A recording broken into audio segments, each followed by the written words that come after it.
Hello, everyone. Good morning, good afternoon, and welcome. I'm Saoirse O'Callaghan. I'm the Director of the Humanitarian Policy Group at ODI, and I'm delighted to welcome you to this event on Sudan's hunger crisis, which we're hosting jointly with Tufts University, with Clingendale Institute, with the Conflict Sensitivity Facility and World Peace Foundation. Before we start, for those of you who would like to access the Arabic translation, please click on the globe, which you'll see at the bottom of your screen. And you can also access closed captions in the same way. So just a few words about why we're here. We know that with fighting now in its 11th month in Sudan, the humanitarian situation is alarming. Almost 25 million are in need of humanitarian assistance. Over 8 million are displaced. And yet the response has been hampered by a lack of political engagement and attention, insufficient funding, deliberate obstruction of aid, and insufficient support to the Sudanese actors who have been the backbone of the response. What you're going to hear from our expert panel today is that this already alarming situation is becoming catastrophic. The widespread conflict across Sudan has not only decimated and disrupted people's access to food, but food availability is also very low. Sudan has just experienced its worst harvest ever recorded, and it's now on the brink of famine. And as we head into Sudan's lean season, an estimated 7 million people are likely to face catastrophic levels of hunger. And large numbers of people are facing mass starvation. Today's panel has a wealth of expertise to not only outline the situation as we see it in Sudan, but also to set out the urgent actions that need to be taken now. They'll show that the severity of the food situation and the trajectory of the crisis are both clear, but there's still time to minimise loss of life, but that this window is rapidly closing. Before I introduce them to you, just a few things to note. Throughout the event, you'll find briefing notes, research, and much more in the chat box, including some of the evidence that the panelists are going to discuss. Feel free to use the chat function throughout the discussion for your reflections and your feedback. But if you have questions that you'd like to put to the panelists, you'll see a little icon at the bottom of your screen with a Q&A. So please put your questions in there and I'll put them to the panel once they've given their presentations. So now over to our panel. Firstly, I'm delighted to welcome Hassan Alatar Sati. Hassan is an expert on resilience development with experience of developing and implementing and evaluating food security and peace building interventions in Sudan. He's a conflicts and livelihoods researcher and a visiting fellow at the Feinstein International Center at Tufts University. He's written widely on conflict sensitivity approaches to natural resource management. We're hoping also that Yusuf Al-Tayeb, who is the Executive Director of the Darfur Development and Reconstruction Agency, DARA, will also be able to join us. He runs a Sudanese humanitarian organization that was established in the 1990s with offices and programs across Darfur.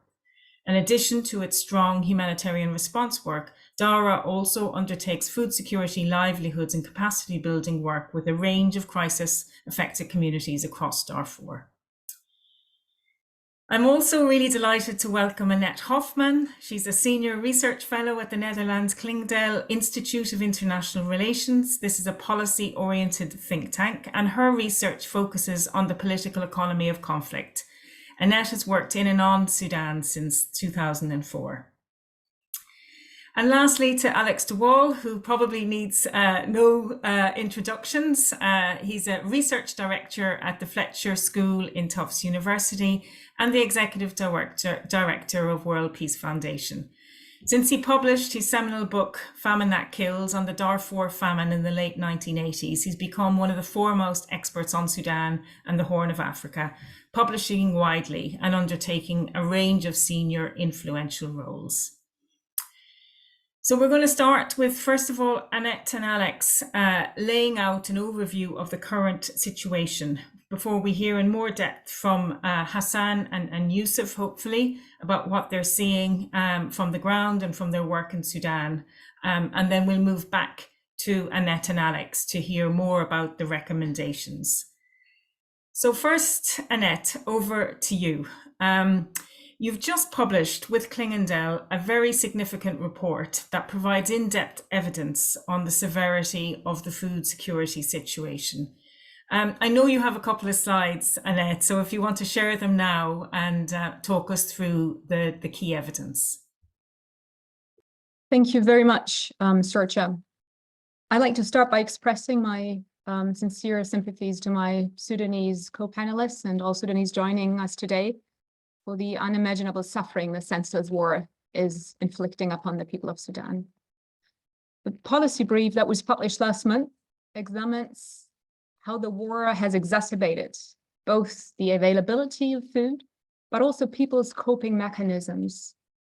And based on this analysis, the brief then outlines 3 scenarios that look several months beyond currently available food insecurity forecasts.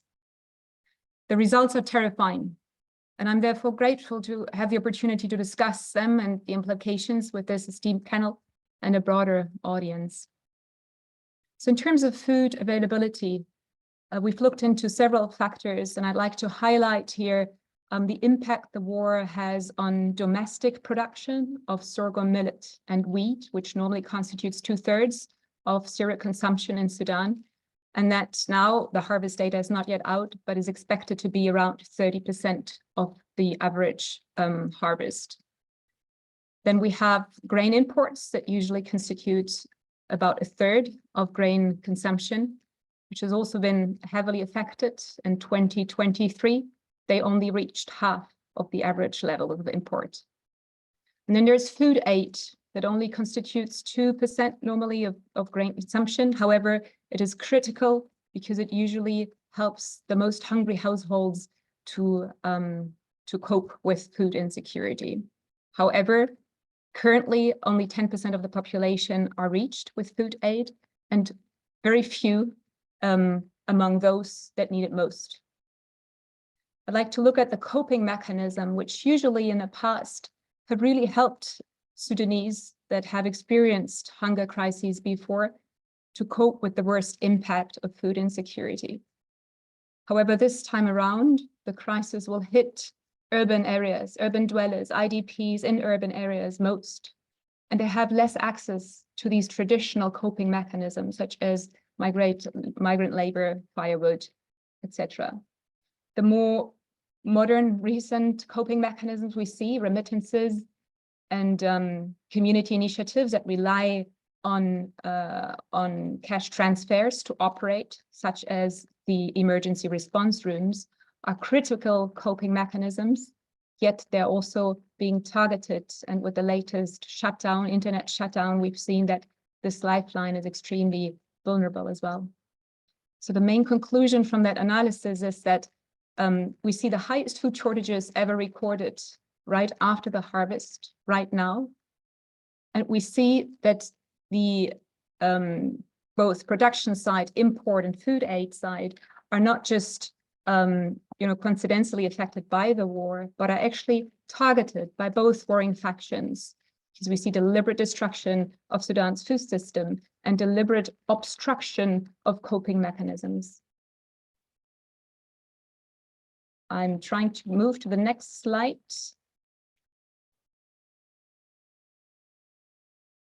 Yes. So what does that mean for the coming lean season? Based on this analysis, we've developed scenarios, and the brain behind the scenarios, food security expert Timo Gasbeck, is with us today in the virtual room. So these food scenarios are using available data, and they are stretching this data until the next harvest. Sudan is very cereal dependent, and therefore cereal consumption can serve as a proxy for energy intake, and therefore also allows for a comparison, a tentative comparison with the IPC categorization. the integrated food security phase categorization. We have three scenarios based on slightly different assumptions regarding availability of food, storage, imports, etc., the factors I've mentioned before. And the middle scenario, which you consider the most likely one, foretells that 7 million people will experience catastrophic levels of hunger by June 24, which is equivalent to the IPC5, and that we'll see famine-like conditions in part of the country, such as Darfur. This was published in February. The internet blackout, the blockage of cross-border aid into Darfur and across RSF and Sahel territories makes us believe that this is actually still a conservative scenario. And depending on how well this next agriculture season goes, the next year is probably going to look even more dire. And I will leave it here. Thank you. Thanks, Annette. That really does paint quite an alarming picture. Maybe if you can, reduce the slides there, thanks. And I'm going to turn to you, Alex, now. We've just heard some quite detailed and specific analysis and evidence from Annette. I'm wondering whether you could put this into some wider political and historical context. These are kind of issues that have reverberations for many decades. So perhaps you could paint that wider picture for us. So thank you, Sorcha, and let me join Annette in thanking you, thanking ODI, thanking all of you for joining and expressing my sympathies and condolences to all the people of Sudan, not just for the suffering and loss of life and loss of home, but also loss of dreams and loss of a sense of future that this catastrophe entails. And famine is not just people starving. Famine is also a loss of a way of life and a threat to a future. But in response to this challenge of how we see this in political and historical context, the short answer is we've never seen anything like this before, at least not for centuries. There were the crises before the crisis, if you like. There was a series of droughts and long-standing economic neglect that led to food crises, such as in 1984-85 in Darfur and Kordofan and the Red Sea Hills. There were recurrent crises, food emergencies associated with war, some directly, deliberately caused by war, others as a byproduct of war, causing forced displacement, pillage, profiteering, etc.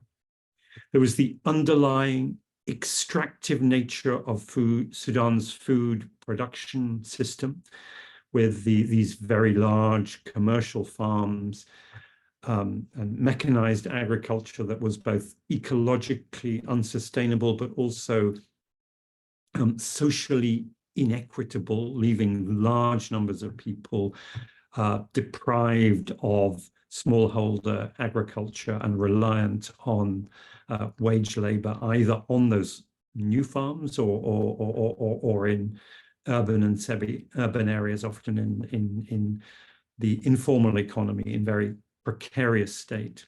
And then there was the macroeconomic crisis that unfolded after the loss of South Sudan, and especially intensifying 6-7 years ago, which contributed to the popular uprising, a disastrous collapse in urban incomes that meant for many people on salaries or employed in the private sector, they simply didn't have the resources to buy food. And those problems were not resolved during the transitional period. There was, I think, a terrible failure of the international community to provide the necessary debt relief, sanctions lifting, and economic assistance to allow Sudan to get out of that terrible economic and food security crisis, and thereby also give some hope to the democratic transition. But all of that was left unresolved, and all has been immeasurably worsened by this war and the calamitous effects that Annette has outlined in such devastating detail. We have the ravages of war, which have really pulled the heart out of the economy. A huge part of Sudan's economy was the capital city and its environs. Also, the major food producing areas of Jazeera, of Gadaref. Gadaref perhaps less affected, but Jazeera devastated. Nearby parts of Kordofan, all really taken out of the equation. And as Annette also mentioned, a halting of food imports. And add to that a bigger, wider issue, which is a humanitarian funding squeeze, whereby some 10, 15 years ago, we would expect any UN emergency appeal to be funded to the tune of about 2/3. So not fully, but about 2/3. In the last couple of years, that has dropped to about 30%. And currently, the funding appeal for Sudan, as we enter March, the funding appeal for this calendar year is funded to no more than 3%. And so that is really a deeply, deeply alarming scenario, as I said, unlike anything that we've seen in recent decades. Thank you.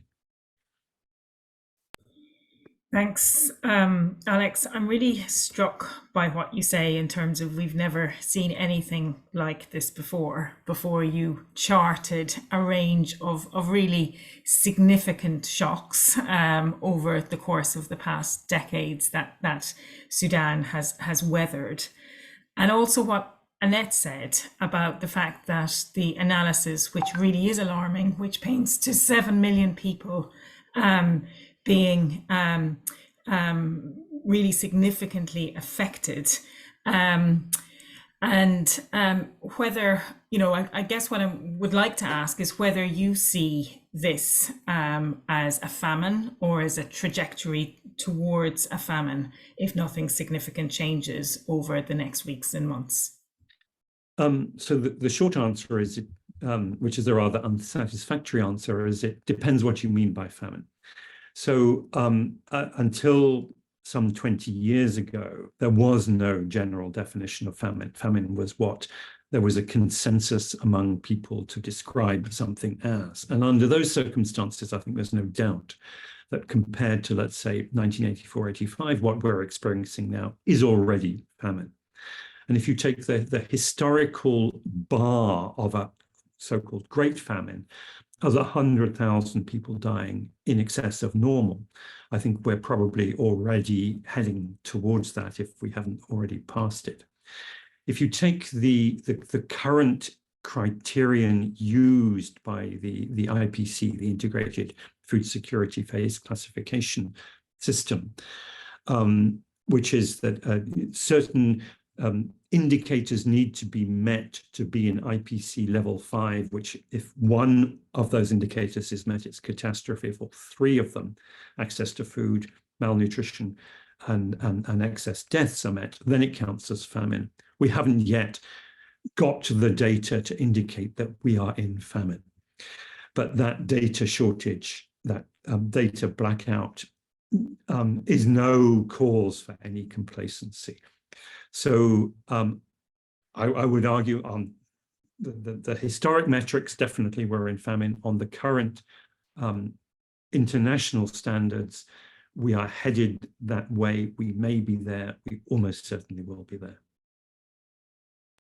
And you see one of the issues here being, I guess, the lack of current evidence rather than a sense that actually the situation on the ground is so severe that perhaps in kind of less technical or less mechanical terminology or viewpoints, this would be viewed as a famine. Precisely. I don't think we should hide behind the alibi of we're not sure. We need to assume that things are as bad as we fear they are. Okay, thank you. Thank you, Alex. Hassan, turning to you now. You've been working, in terms of research on Sudan, highlighting the importance of respecting local communities and their coping mechanisms. Can you talk us through what you're seeing through your work in relation to the situation on the ground and the need to support Sudanese responders? Thank you so much, Sorcha. First of all, I would like to thank the Klein Tufts University and the ODI's Humanitarian Policy Group for organizing this discussion. Thanks also to the Conflict Sensitivity Facility and the World Peace Foundation for supporting this event. Since the eruption of the current crisis, grassroots organizations such as the emergency response rooms and other local initiatives have been in the forefront of response, autonomously and largely independent of the mainstream aid system. Deriving their sense of solidarity from the deeply rooted social norms of the Sudanese society, they have been providing relief services to those who were forcibly displaced from their homes, wounded, or lost their assets. Whether it is a feeding initiative in Khartoum, a women association in North Darfur, or an emergency room in the East, meals were distributed, shelters were provided, and life-saving medications were secured. Resources were mobilized in a very creative ways from the public as well as from many Sudanese immigrants in different parts of the world.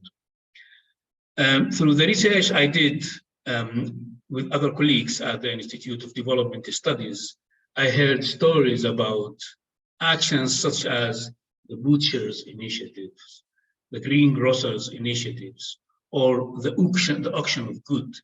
These are creative ways of resources mobilization that I have never heard of throughout my experience in the humanitarian sector. Indeed, what is being practiced during the current conflict in Sudan is a unique example of locally led intervention, a one that is practiced by survivors of the conflict themselves.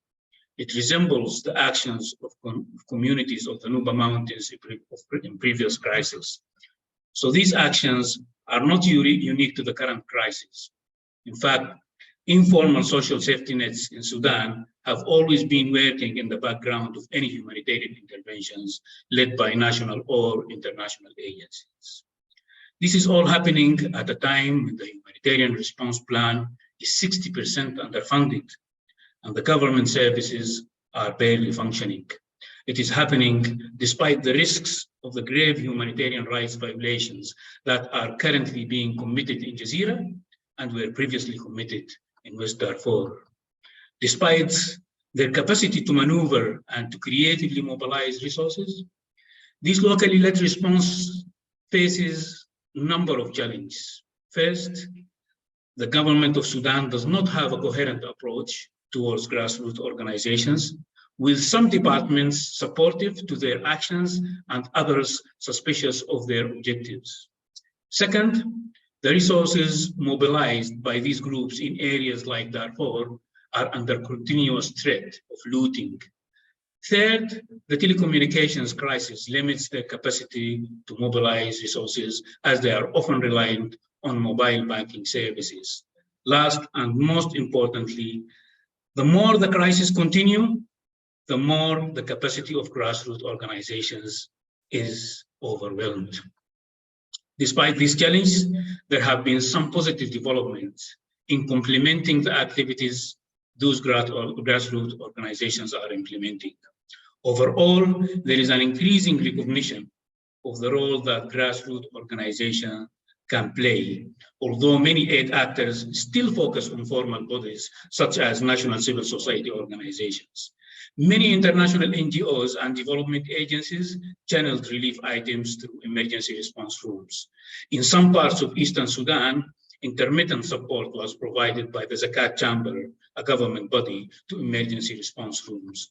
Other government departments allowed schools and public premises to be used for sheltering of IDPs.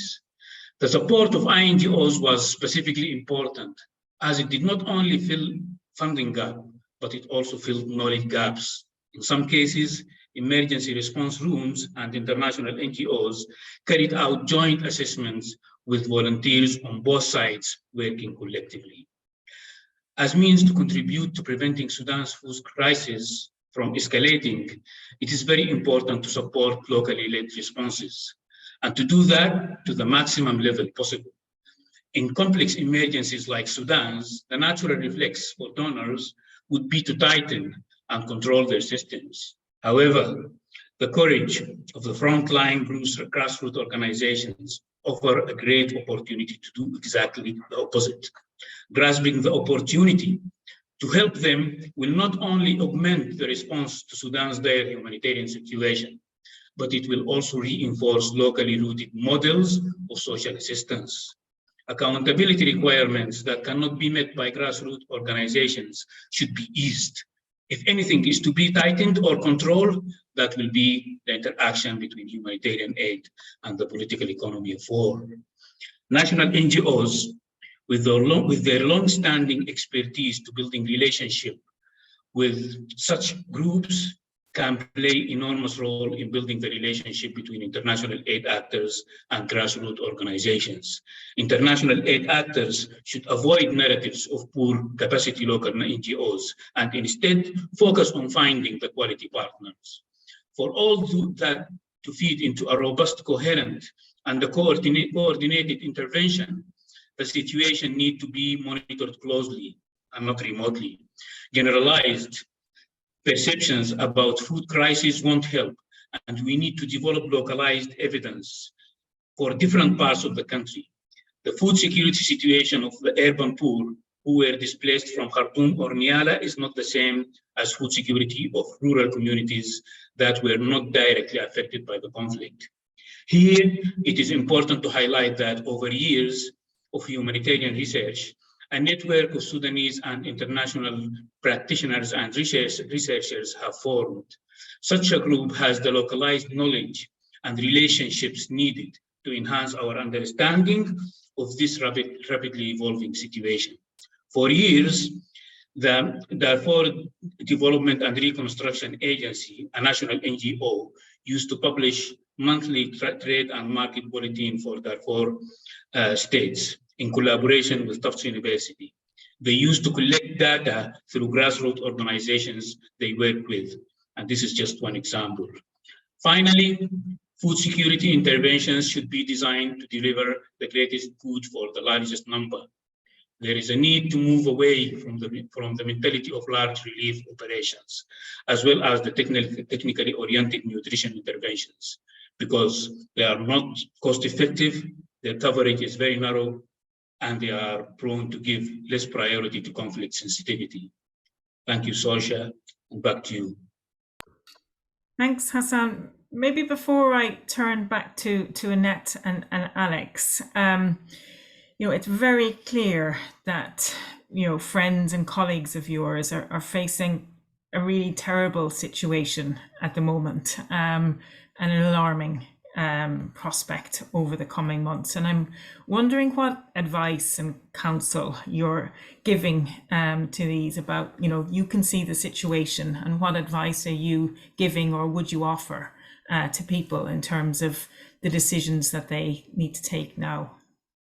Yeah, I think my advice to Sudanese colleagues as well as to international ones is that if we are truly concerned about the conflict sensitivity of social protection and aid in general, we need to improve our understanding to the political context of Sudan. Our conflict sensitivity needs to be politically informed. The political debate about Sudan is one that is characterized by the hegemony of problem-solving approaches that derive their insights from new realist and liberal institutionalist perspectives. This hegemony is partly a result of power-knowledge relationship leaning towards these perspectives, As Sudanese, we need to open the debate to other emancipatory approaches that are willing to grasp our political reality from the roots, rather than promoting genocidal narratives of primordial hatred between different regions, identities, or tribes of the Sudan. Based on my first advice, I would like us to learn all from the early years of response to the Darfur crisis, when humanitarian agencies failed to recognize the vulnerabilities of many people, or many of them were mobile pastoralist communities because they were perceived as Janjaweed or RSF. The RSF represents only itself and its criminal activities and has no tribe whatsoever, even if it deployed tribalist narratives in some parts of the country as means of recruitment. A conflict-sensitive social protection interventions shouldn't discriminate against these communities.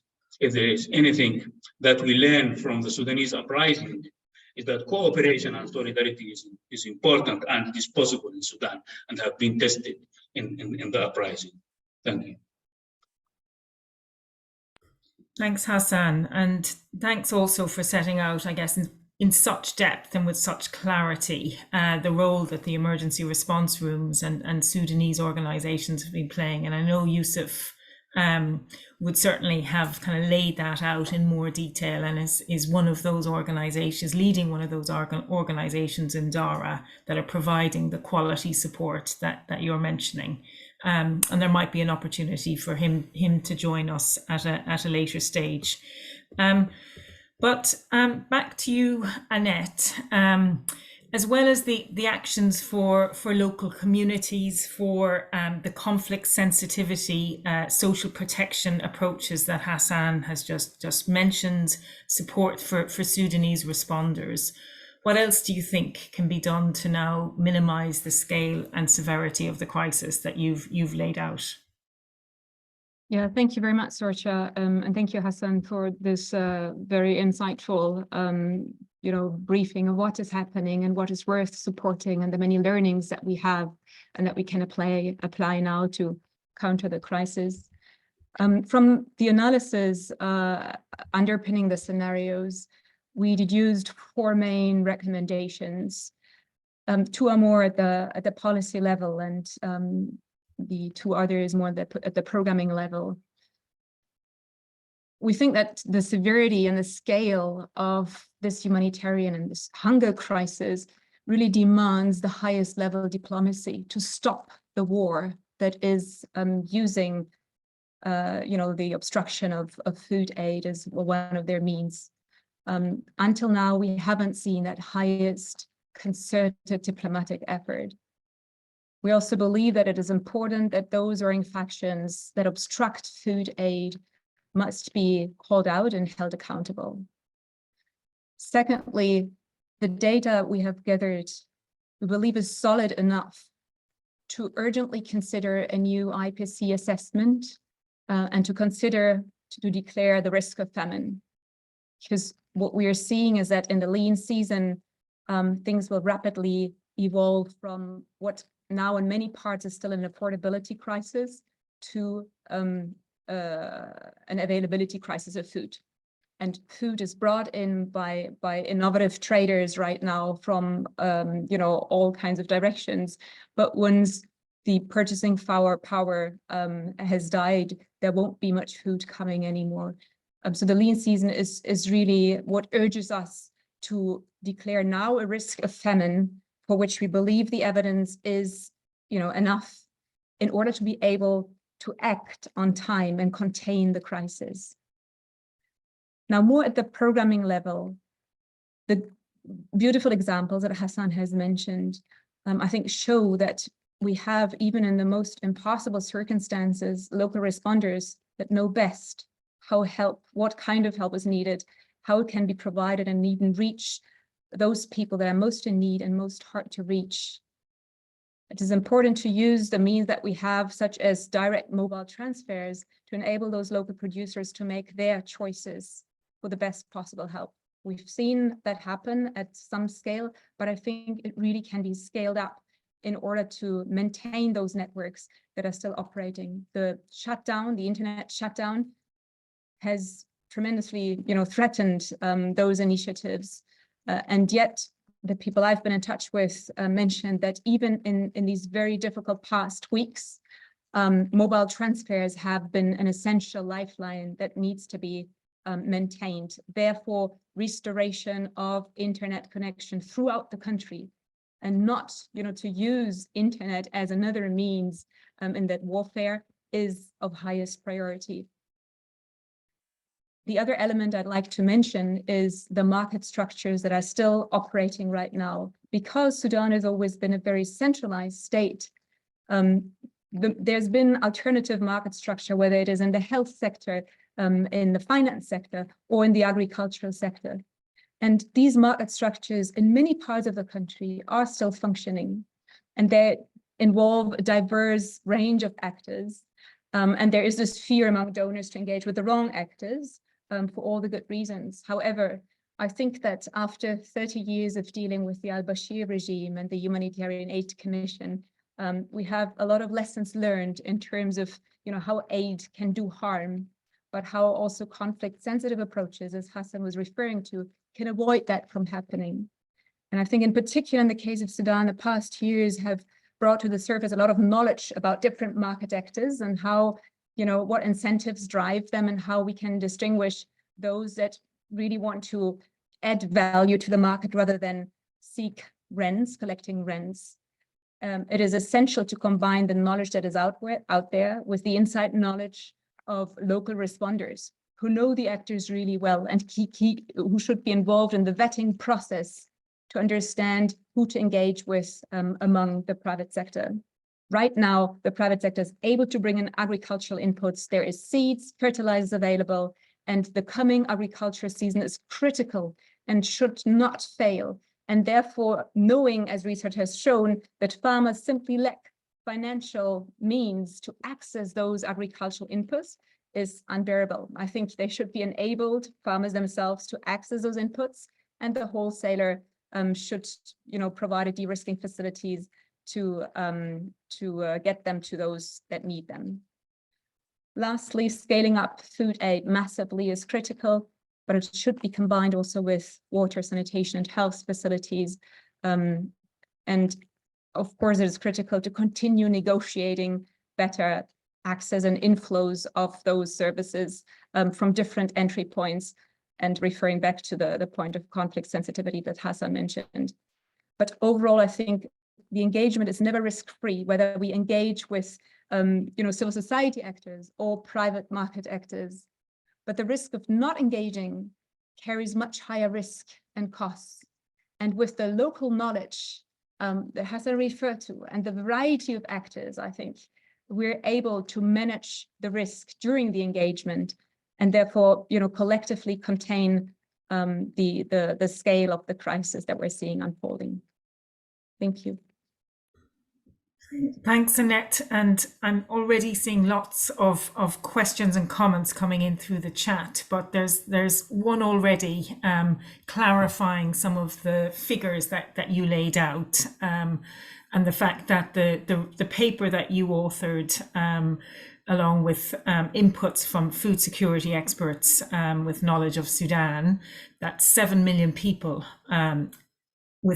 will face issues with access to a third of what they need, but that another 32 million people will have less than half the food they need. So the pointing out that in your paper you're indicating that extreme hunger will be there for 2/3 of the population. So I just wanted to kind of highlight that people are reading your paper, but also kind of outlining that the severity of the crisis that will be, specifically acute for an estimated 7 million people doesn't mean that another whole raft of the population won't face extreme hunger. Alex, maybe I'll turn. We've heard from Annette quite detailed recommendations. And I'm wondering what you would add in terms of any kind of broader recommendations from your perspective. Thank you. Let me just make a couple of points very briefly so we can also get to questions. The first is, of course, we all know there's no humanitarian solution to a humanitarian crisis. It must be political. And unfortunately, what we're seeing in Sudan is that the longer this war goes on, the more entrenched and polarized the positions of the two key protagonists are. And we're also seeing a greater involvement of external powers. And there's one coalition with Egypt as its center that is supporting SAF, while the Emirates are supporting the RSF. And there's a recent article showing how both Russia and Ukraine are also actively involved in the hostilities. There was a hope that the United Nations, the Secretary General, would take a lead in at least trying to convene all the interested stakeholders to get together. But he seems to prefer to delegate the task to the African Union, and we know that the AU is incapable of doing this. I could describe exactly how and why it's incapable, but I think we can agree that there is no chance that they can resolve this. So in the meantime, I wonder, is there not, at this time when there is a generalized retreat from liberal multilateral principles, a generalized tolerance on all sides for crimes of starvation, from Ukraine to Syria to Yemen to Gaza, couldn't we actually get those that are sponsoring, supporting the Sudanese actors together to agree on some basic humanitarian principles? And the immediate test of this is, could SAF be pressed by its sponsors to rescind its closure of the Chadian border, which is not going to stop what it says it wants to stop. It's not going to stop the RSF weapons supplies, but it will stop essential supplies delivered by the UN to civilians in need in Darfur. Thanks very much, Alex. I'm just reading the chat, and I'm going to come back straight to you on two questions that have come up. One, a specific recommendation about how the UK in particular, but perhaps it's beyond the UK, should be engaging with Sudan right now, considering the partnership with the UAE and Saudi. And a second one, that there is a report today that I haven't seen, I don't know if you've seen, but that Sudan has agreed to take delivery of humanitarian aid via Chad, as well as South Sudan. And there's a government statement in relation to that. So just kind of hearing what you've said around that border concern, whether you would have any response to that statement that appears to now be in the news, but also any thoughts in terms of, I guess, UK, European, US action. I hadn't seen that statement, and it sounds like a step in the right direction, but we need to be very careful that it is an unconditional, to be sure that it's actually an unconditional welcoming of assistance across those borders, and indeed also a possibility, which has to be there, of opening the cross-line borders from SAF-controlled areas to RSF-controlled areas, because the amount of aid that could be brought in from Chad and South Sudan is a pittance compared to what is actually needed. What should be the role of the UK? I think it would be great if the UK could step up across a sort of full spectrum of not only humanitarian but political activities. pressing British friends across the Middle East to be acutely aware of their international humanitarian responsibilities, and also what UK is already doing, which is supporting existing peace talks. I don't think there's a role for the UK in launching any parallel or separate track. Thanks, Alex. There's a lot of questions coming in, and please do continue to ask your questions. Hassan, there's quite a number that have come in for you, so maybe I'll start with you. One of them is around the role of the diaspora, and there's a Sudanese colleague from Sudan from Scotland, who has been working with diaspora groups in Scotland to ensure that hundreds of thousands have been donated. They're wondering about the flow of funding from international organizations to the emergency response rooms and to the Sudanese responders that you've spoken about, and how much of that funding is reaching these local responders. And a second question in terms of whether you might have any advice about how the Sudanese diaspora can be more effective. So I'll maybe let you think about that for a few minutes. Alex, there's a few questions that I think you would be really well placed to respond to. One of them is around your elaboration on the definition of famine, and whether that means that the definition is too narrow, and whether technicality is obscuring suffering. And in relation, and a kind of further element of that as to the IPC classifications and how they work, but also this question of evidence, and knowing that oftentimes, it's really difficult to get that evidence in a situation of acute conflict, and certainly in terms of active conflict, it's also challenging often, not just due to security, but also through kind of government authorization to gather this evidence. So whether you could talk a little bit more about the IPC classification, and how challenging it is to bring forward evidence that is required to trigger these alerts that can be so important in terms of getting the engagement that's required.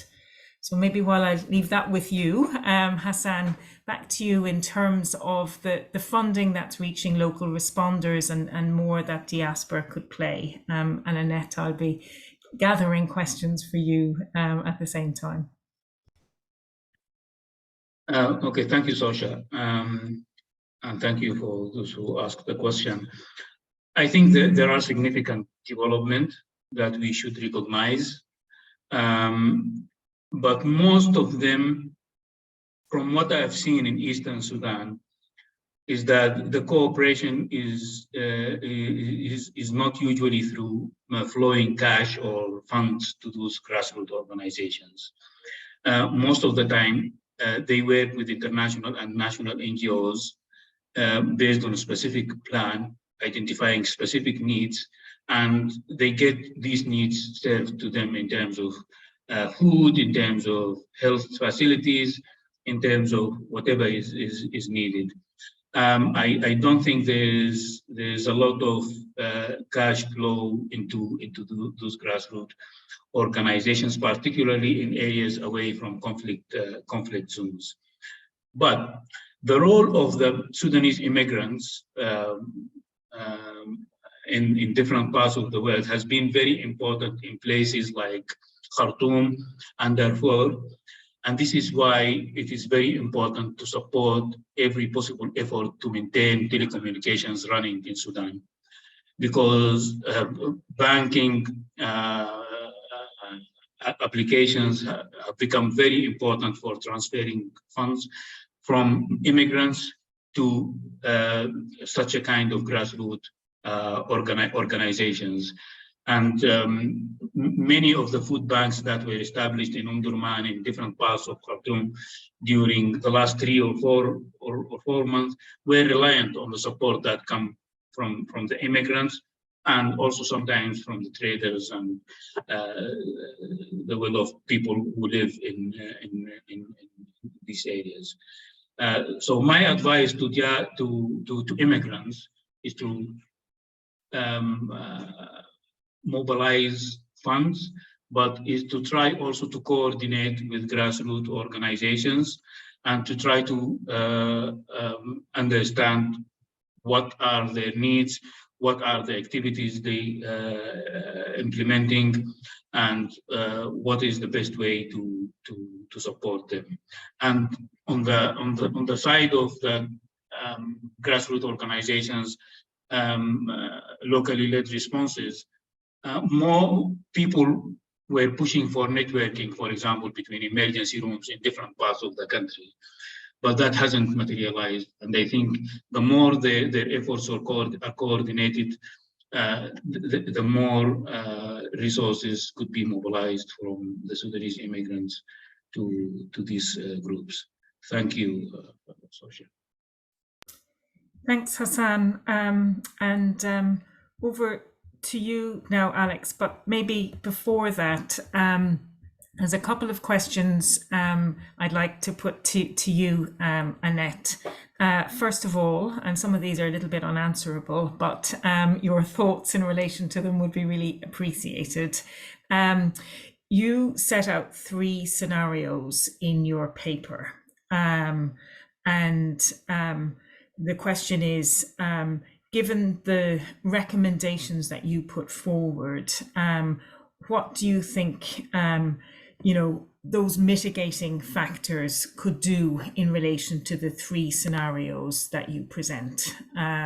So you've presented the best possible, the most likely being 7 million, and then a more alarming situation, and then present a set of different recommendations, and I guess what impact you think those recommendations would have.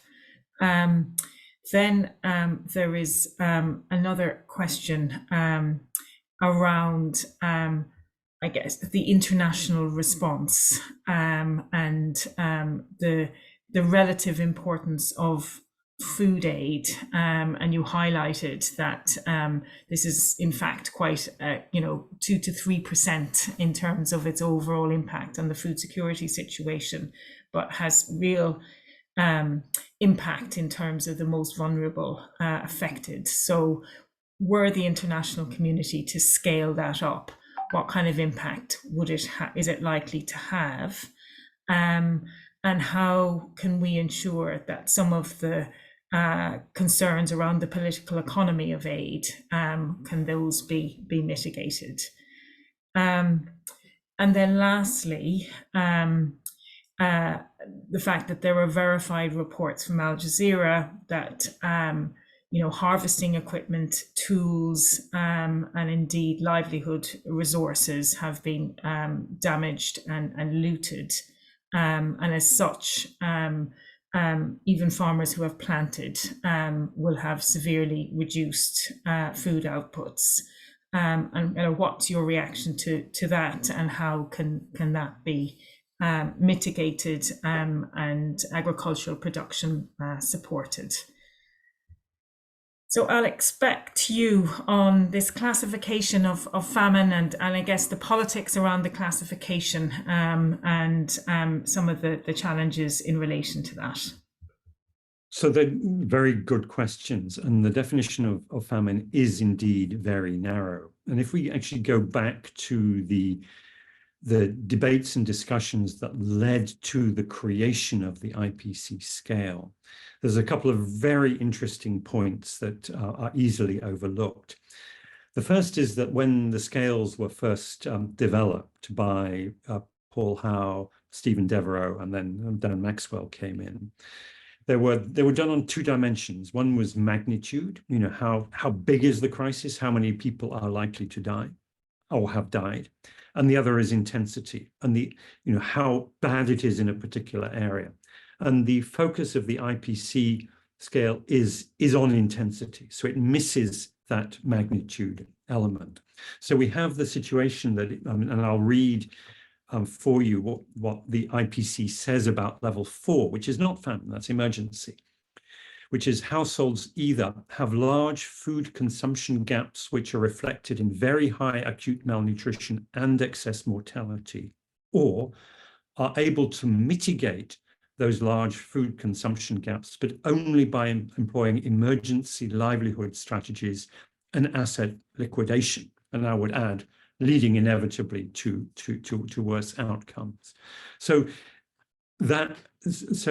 you can have large populations in IPC level 4 with tens or even hundreds of thousands of deaths without the IPC intensity scale reaching famine.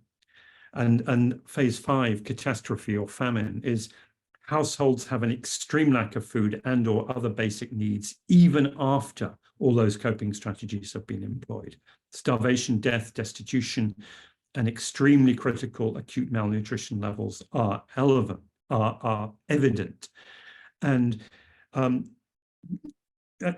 when household food security and malnutrition and excess mortality indicators all pass the threshold, then you have famine. Now, as the questions indicate, what happens if we don't have that information? And that information can be suppressed, as it is in certain situations, or disputed, as is happening in other situations, or is simply not there because it can't be gathered. And this provides almost insoluble problems, actually. And part of the difficulty here is that it has taken so long to obtain a consensus, a high-level political consensus upon the metrics of famine, that we don't want to abandon those, because they really have political purchase. If we do talk about famine in this way, it does really ring alarm bells in a way that talking about emergency doesn't. So I think the messaging needs to be, that we may not be an IPC famine, but the death toll from starvation, disease, the needless death toll, could be many hundreds of thousands of people.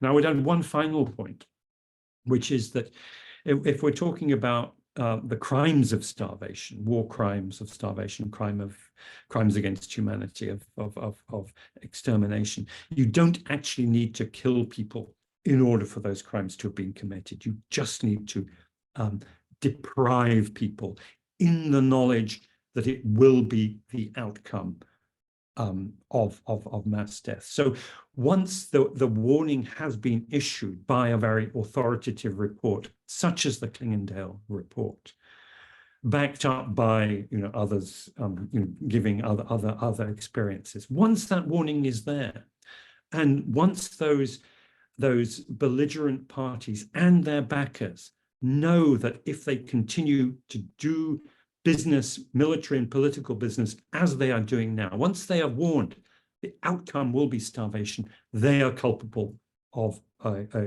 likely the war crime of starvation, but certainly politically culpable for famine. Alex, just one follow-up question, and then I'm going to move to you, Annette. There's been a specific question. You talked about if the evidence is suppressed, and there's a specific question about whether governments have a say in the declaration of a famine or the determination of a famine, and what that might mean in Sudan, given the history of denying the severity of crisis in Sudan. Well, the standard process is that there is a technical working group that meets and processes the IPC data, and the government is on that, except in Somalia in years past when there was no government. However, there is no technical working group in Sudan. There is no formal IPC process. So, but it is possible to have a sort of non-technical working group put together by other key humanitarian actors, by the UN and others, that can submit, can process the information, and then the famine review committee, which is this sort of independent body associated with the IPC but independent of it, can then make an assessment. And there a famine designation, and it can make a recommendation, an advisory opinion. A famine designation, in theory, could be made by the United Nations, even in the absence of the government either being absent or refusing.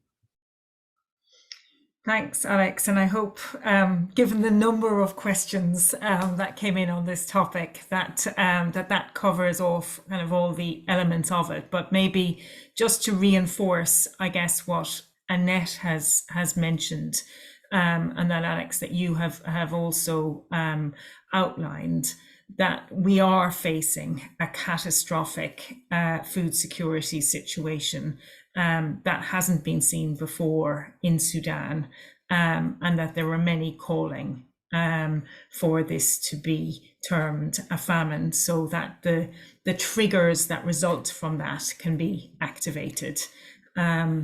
But Annette, over to you. There were quite a number of questions around, I guess, production and the political economy of aid, and the degree to which some of the recommendations that you put forward would have an impact on the severity of the crisis. And sorry, I should have said, Yusuf, a very warm welcome, and I'm delighted you can join us. We're in the Q&A section, but after Annette has answered a series of questions, I'm going to come back to you because we'd really like to hear from you as a Sudanese, as you know, as a leader of a Sudanese organization working in and across Darfur, what you're seeing on the ground. But I'm going to turn to Annette first and then back to you. But I'm delighted you're with us, Yusuf. Yes, welcome, Yusuf. And thank you for the questions, for those who asked them. I think we are in a situation where all the factors that define food availability and the coping mechanisms need to be mobilized. So all of them have to be reactivated for those that have come to a standstill right now because of the internet blackout, for instance.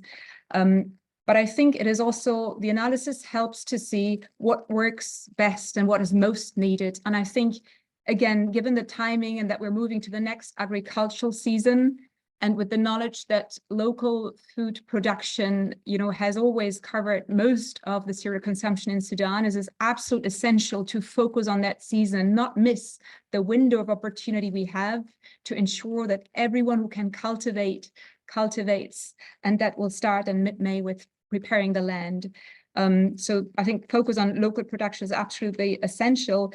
And then the local responders, as we've seen, for instance, in Khartoum with their community gardens, could become a game changer, again, because what they're doing is so targeted to the needs of the population and to this unusual phenomenon of a catastrophic, hunger crisis in the city, that these solutions cannot be made outside of Sudan. It's the people who are suffering the most who've come up with the solutions, but they are in absolute desperate need of support, and that could be seeds, agricultural inputs, and again, it is difficult for foreign aid actors to access those people in need now, but we know traders that are able to access them.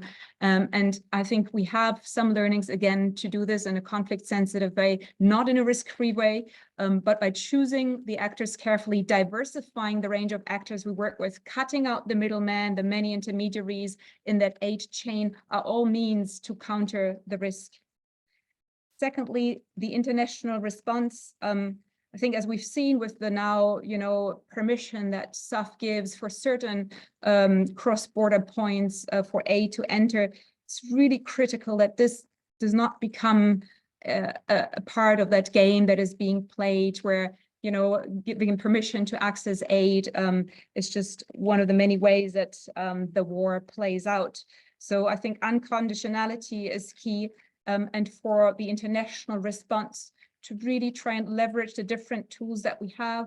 I think so far WFP has hardly used cash transfers as far as I'm aware, more so at the border regions outside of Sudan, but less inside. I think they absolutely need to be combined with in-kind food aid, and of course, critically, medical support, wash, sanitation, and health, psychological support. So I think that a concerted effort is what will make a difference. And again, even if it's just a small percentage of overall, you know, cereal consumption that Sudan needs, it is critical, provided it gets the access that we haven't seen yet, right? So far, international aid actors have really struggled to reach those that need aid most. And this is why the local responders are so important. I'll combine the last two questions, the political economy and, you know, the question of the harvest equipment and what Medini that was deliberately destroyed. We've seen food processing plants that were destroyed. We've seen people in the IDP camps that were not allowed to leave the camps to work on their lands, so prevented from accessing local production, people who were prevented from leaving Wat Medini. There's many examples that really indicate that it is a targeted effort, and sometimes one should wonder whether the RSF is fully aware of the implications, because food shortages are extremely dire in the RSF-held territories, where we've seen, you know, a very deliberate effort to prevent both local production and people's mobility in order to access food. So I think it all depends. In order to address the political economy, two answers here. It's extremely important, as Hassan said, to be conflict sensitive in the way that food is being distributed, choose the actors well, and provide incentive structures that discourage you know, actors from capturing aid, because it's being provided in a very targeted manner, because it is in smaller amounts, because it is direct cash transfers, for instance. For me, these are all elements of a conflict sensitive response. And secondly, this terrible, terrible crisis has provoked responses again by smallholder farmers, by these community gardens, that actually not just provide immediate solution or elements of a solution to the food insecurity now, but also provide a real alternative to the exploitative food system that has, you know, dominated Sudan for the past decades, and that drives protracted conflict and drives hunger crises in Sudan. So therefore, you know, we have all the incentive to take some risks, challenge our own system, and support those actors that are providing solutions. Thank you. Thank you, Annette. Yusuf, I'm going to turn to you, because you are leading an organization that is providing some of those solutions. And we've already heard really in depth from Hassan about the role of emergency response rooms and social protection efforts within communities. But DARA is operational across Darfur, one of the most affected, if not the most affected region in Sudan currently. So maybe you could describe to us a little bit what you're seeing on the ground, Yusuf, through your programs, and also your recommendations as a Sudanese organizations for immediate action. Hello, everyone. Thank you very much indeed. I'm sorry I had some confusion about starting time, but yes, I am the director for DDRA, which is operational across Darfur, Kordofan, and White Nile, and we had an experience in Khartoum. We are an organization very much focused and concerned about the immediate needs of whether the conflict affected people are affected by, you know, the conflict as the one going on, or natural crisis.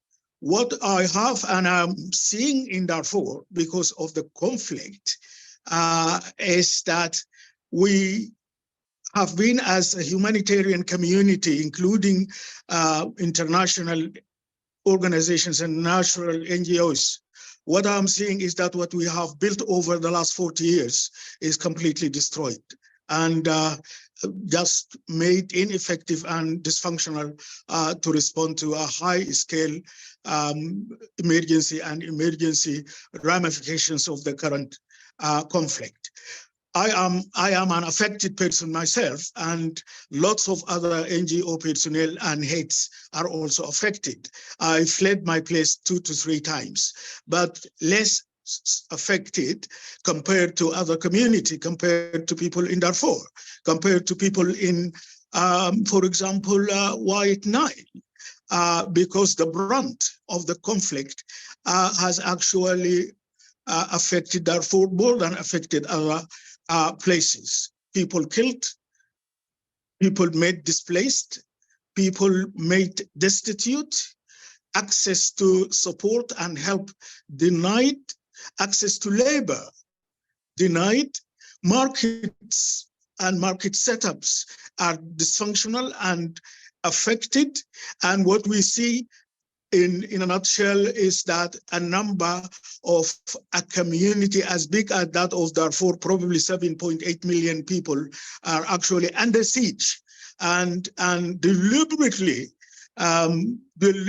by conflicting powers that be are made hostage to the conflict.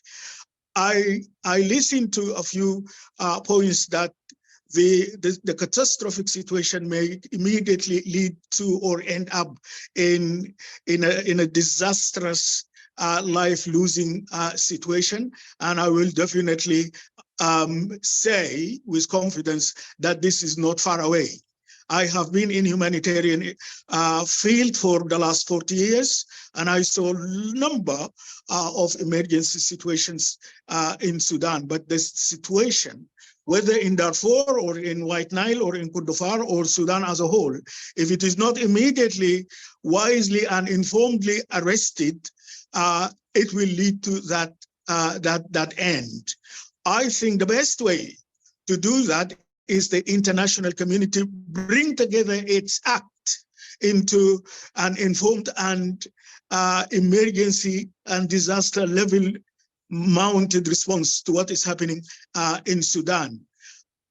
Distribution of life-saving assistance is needed, but it is not the only thing needed. Lives themselves need to be protected, not only through food and nutritional and calorie distribution, but the physical protection of people matters most. People's institutions helping better life and ensuring life, markets, hospitals, basic social services, physical protection and physical security providing institutions, those are all issues. Those are all issues people in Sudan, Darfur, and other places need. I hear some people talk about food security as far as food production and food business is concerned. Because of the conflict, we have already missed a number of production seasons, and I really strongly say we should not miss the coming production season, because it is the production season that helps people most, not any other external interventions. External interventions complement, but do not stand as a replacement to making use of production seasons, production systems, production mechanisms, and that people are able to produce. I think if the international community is really listening to people flagging or sounding a bell to a catastrophe currently happening in the world, they should really start with the one in Sudan immediately. There are others.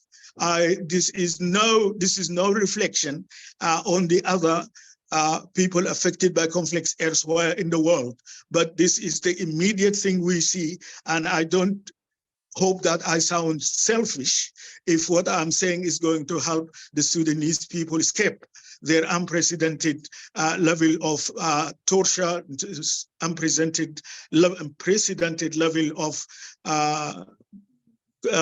conflict, and the impact of that conflict is affecting Sudan as a country, has a very serious geopolitical reality and geopolitical presence. And if an international community would want the region around Sudan to destabilize, then it should really not come to the assistance of Sudan in the sufficiency that is required.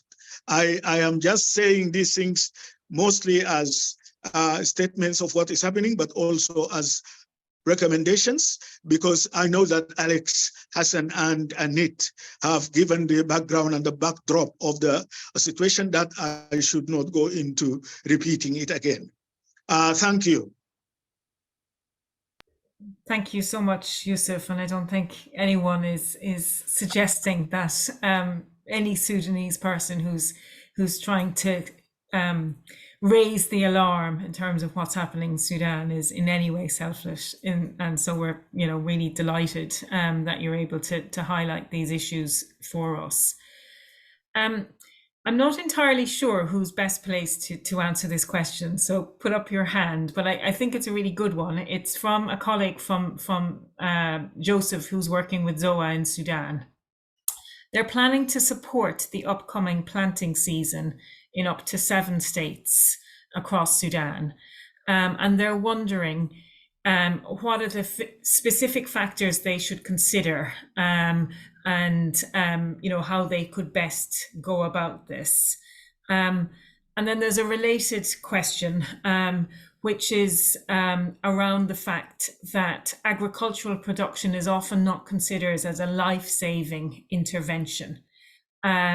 But how can we put forward, what Yusuf, you've outlined, Annette, what you've emphasized is so important that producers would be supported for the next agricultural season. How can this be seen as life-saving intervention that needs to be prioritized?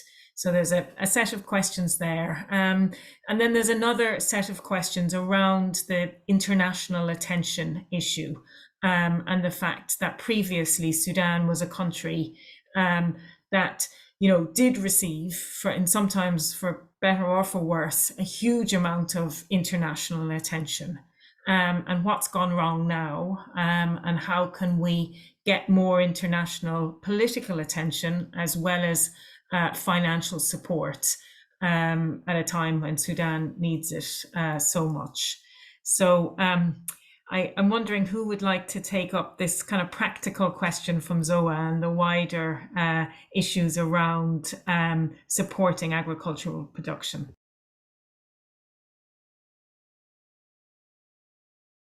Yeah, can I start, Sasha? Yeah, I think it is very important that we enhance our understanding to the situation at the very local level, because as I stated in my presentation, the beginning, different areas are affected differently and they have different needs. There are those who would be food secure if you support them cultivate next season. But there are those who are not cultivators at all. There are those who are pastoralists. There are those who are urban. They need different set of interventions to support them. And even with producers, for them to produce, security is also a must. You can have the land, you can get the tools and seeds, but if you cannot access your land, you cannot cultivate. So security is important. And pushing for an end to the current conflict is very crucial. And I have to say that those who are responsible for food insecurity or who are causing famine, in both of the belligerents, I agree they should be called culpable. But those who are backing them, they should not be engaged. They should be called culpable themselves. and the international community has the responsibility to do so. If we are not saying that, we are not being true to this crisis, actually. And we need to push, whether it is in the East or the West or the Gulf. I don't want to name countries. That's for another discussion. But those who are involved in Sudan should raise their hands. And if crimes are committed with their support, they should be called culpable for committing them. Yeah, thank you. Thank you very much, Hassan. Would anyone like to add on to that? Yes, so sorry, go ahead, Yusuf. Very, very, very small, as Hassan has given a good suggestions, but mine is more a question than an answer. Who said agricultural production is not a life-saving thing? It is time immemorial that local agricultural production in Sudan has been the lifeline of the people in Sudan long before Sudan has known international aid in 1950s. I think the agricultural production must have the enabling environment so that agricultural producers are able to produce, and that belligerents who are making life very difficult or making it very impossible for the people to produce should be taken to account, should be taken culpable, and they should, I'm going to be very nice to say, they should stay away from the agricultural producers so that they are able to produce. The last thing is that these belligerents are acting in a cobweb way. So they need to be traced downwards, upwards, horizontally, and vertically. I don't want to be more obvious than this, but that is the thing should be taken. Thank you. Thanks, Yusuf. Annette, over to you. I'm conscious of time, so maybe a few words. Yes, just one point, because I think these are excellent answers. And I think for Zoa in particular, that asked the question of, how to go about the support of this agricultural season. I think there is a crucial element for your donor also to play here in terms of watching carefully how local production is being obstructed, how access to, the agri-inputs, the machineries especially has been obstructed in Jazeera State in particular, to call out those responsible. That is impossible for an NGO to do, but I think it is crucial to mobilize your donors and play this role, because farmers themselves are asking, how about, we take these extra risks and we continue cultivating the land if we know there is intentional destruction of the inputs we use and the harvest we produce. So I think, mobilizing the donor community here is essential. Thanks, Annette. Alex, do you want to take that question about, I guess, why we're here with Sudan currently, given traditionally such a high level of focus and engagement with Sudan? I wish I had an answer to that. I mean, it's extraordinary how Sudan has really dropped off the radar compared to 20 years ago. And we, whatever the pluses and minuses of the Save Darfur coalition and so on, I mean, it really kept Sudan at the front of the international agenda. But I want to add one other point here, which I think is really important, which is that when we speak about the international community, we tend very much to have, Europe and the United States in mind. And actually, many of the key players are not part of that, not part of that particular community. And this year, the BRICS, the Brazil, Russia, India, China, South Africa club expanded to include the UAE, Iran, Saudi Arabia, Egypt, and Ethiopia. So countries that are very much engaged in the Sudanese crisis, again for good or for ill.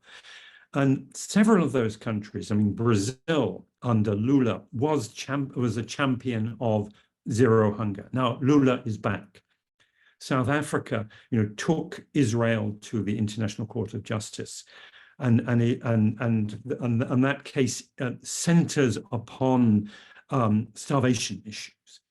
We should actually be actively engaging like-minded members of that club to bring that issue up, because if the issue of preventing starvation is seen or remains solely an agenda of Western liberal democracies that we can no longer rely upon, then we are going to remain with many insoluble problems in countries like Sudan.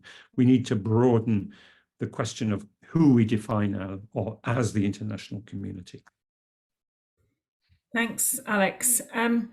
We're very much out of time, and I think we've heard a huge amount, and I'm not going to possibly try and sum up what we've heard, but I think there's been a large focus on the hunger situation and the food security, livelihoods and agricultural support that is desperately needed. But we also know, and I guess as my final contribution, that the points that you made, Annette, earlier about supporting water and sanitation and also health facilities, when a situation becomes this acute, it isn't just food and access to food that's required. It's also the wider support that minimizes loss of life in a crisis of this scale. But maybe just to kind of, I guess, bring out some of my reflections, what's really clear from all of you is that there's a multi-pronged but urgent requirement for action now to mitigate the severity of this crisis. I think we heard a lot about famine and the nature of famine, but also the fact that we're at a situation that the scale of the crisis is such that that the risk of famine should be declared in order that concerted efforts can be undertaken. We've heard so much from Yusuf and from Hassan about the essential role that Sudanese responders have been playing, that Sudanese community support, civil society, Sudanese organizations, and that these must be further supported. And this includes pressurizing for access to the internet that is so essential for financial flows to both producers, but also people and responders. That as the state is collapsing in Sudan, that the Sudanese private sector is an essential provider of services. And Annette, you really emphasize this, so that they can provide agricultural support, financial services and health services. And Alex, you spoke, in enormous depth and breadth about the need for stronger diplomatic engagement, but not just from kind of liberal democracies, for broadening that engagement at the highest level. But also there was a lot of discussion about, focusing in on the political economy of the crisis and ensuring that deliberate deprivation and deliberate obstruction of aid is reduced. But overall, I think the kind of resounding message from this event is just how grave the situation is, and how much action is required from all fronts to really try to minimize the scale of the crisis. So I think on behalf of HPG, but also the numerous partners that have come together around this event, Tufts University, World Peace Foundation, Klingindal, the Conflict Sensitivity Facility, a big thank you to you all. A big thank you for everyone who has joined us. And thank you, Hassan, thank you, Yusuf, thank you, Annette, and thank you, Alex, for all of your perspectives and the rich analysis and experience that you've brought today. So thank you very much. Thank you for the invitation.